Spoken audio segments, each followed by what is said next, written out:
Olá, irmãos e irmãs, muita paz a todos, sejam todos bem-vindos ao nosso Evangelho no Lar. Boa noite, Claudinha. Boa noite, gente. Vamos começar agora abrindo o nosso exórdio do livro Vida Feliz. Psicografado por Divaldo Franco, ditado pelo espírito de Joana de Ângeles. A pontualidade, além de um dever, é também uma forma de respeito e homenagem a quem te espera ou depende de ti. Agindo com cuidado, o tempo jamais te trairá, deixando-te em atraso. O hábito de chegar em tempo é adquirido da mesma forma que o da irregularidade de horários. Programa os teus compromissos e desincumbe-te serenamente de todos eles, cada um de sua vez. Quando não possas comparecer ou tenhas que te atrasar, dize-o antes, a fim de liberar quem te guarda. Deste modo, quando ocorrer um imprevisto e tenhas que chegar tarde, mesmo que não acreditem na tua justificativa, estarás em paz. Agora vamos à leitura do nosso Evangelho, capítulo 1, Cristo.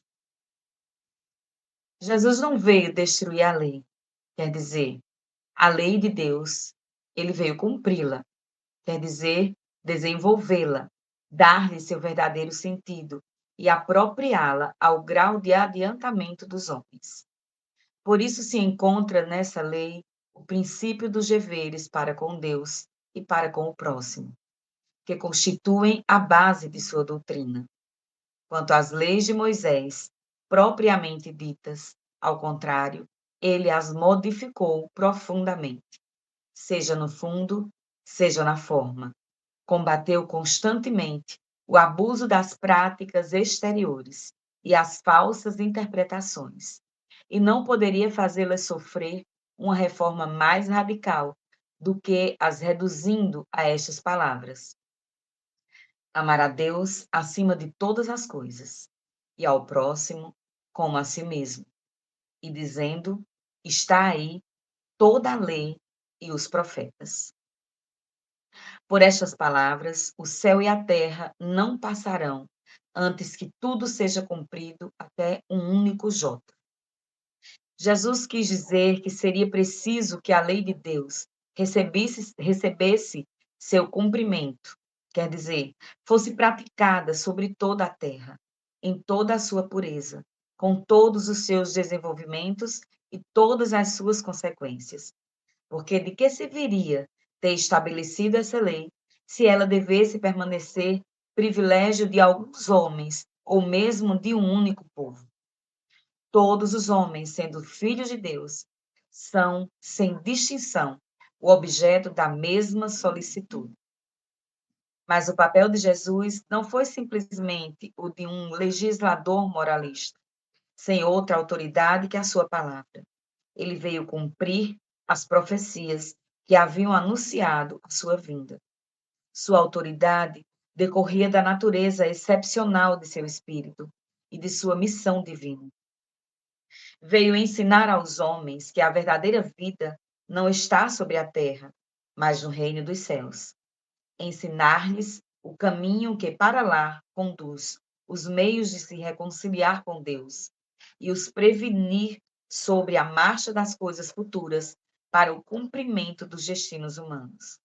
Entretanto, não disse tudo, e sobre muitos pontos se limitou a depositar o germe de verdades que ele próprio declara não poderem ser ainda compreendidas. Falou de tudo, mas em termos mais ou menos explícitos. Para compreender o sentido oculto de certas palavras, seria preciso que novas ideias e novos conhecimentos viessem dar-lhes a chave, e essas ideias não poderiam vir antes de um certo grau de maturidade do espírito humano. A ciência deveria contribuir poderosamente para a eclosão e o desenvolvimento das ideias. Seria preciso, pois, dar à ciência o tempo de progredir.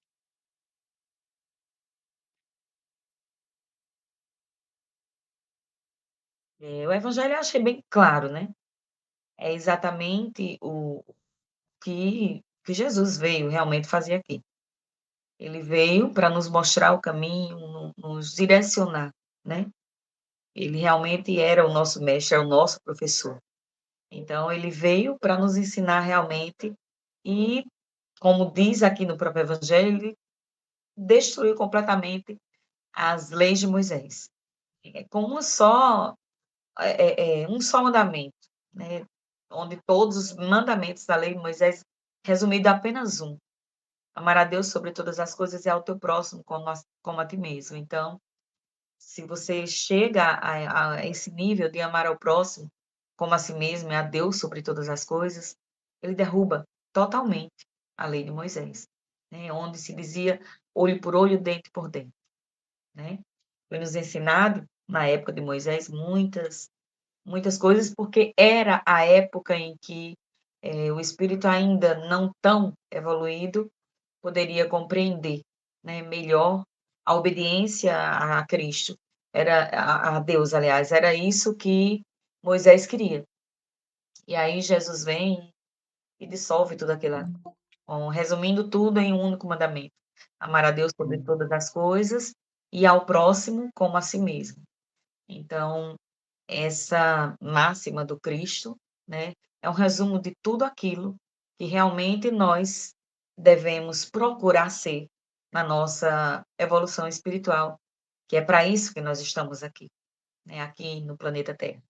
E como somos felizardos em poder já ter conhecimento dessa doutrina tão linda, como o Evangelho nos falou, a preparação, né, de de da evolução do espírito, para o espírito poder entender, para que a humanidade pudesse entender melhor a máxima do Cristo, teve que haver esse tempo e, portanto, por isso ele não falava tão, explicitamente, né, ele falava sempre por parábola, deixava sempre por entre linhas, porque não estávamos ainda preparados para receber, né, o entendimento do da nossa evolução, do que deveríamos fazer, do que havia do outro lado.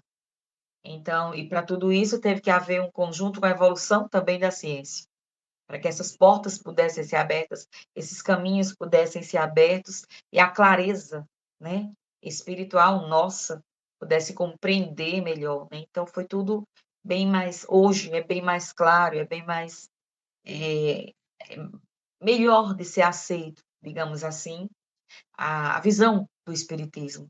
E como somos felizardos de estarmos trilhando, né, essa esse caminho maravilhoso deixado pelo Cristo. É o tentar mesmo, né, o tentar compreender hoje, inclusive tem outras passagens no Evangelho de Jesus, quando ele diz até quem tem dentro das próprias parábolas, né, que ele fala: "Quem tem olhos para ver e ouvidos para ouvir, que ouça", né.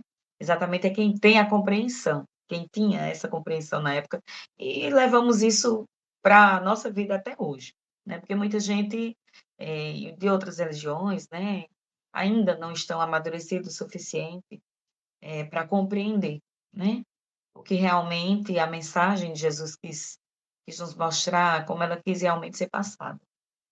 Por isso que eu digo, somos felizardos de estarmos nessa estrada de compreensão e de evolução, graças a Deus. É verdade, amiga. Você gostaria de fazer a nossa prece de encerramento? Então vamos lá. Lindo o evangelho de hoje, né, muito bonito. Então vamos para a nossa prece de encerramento.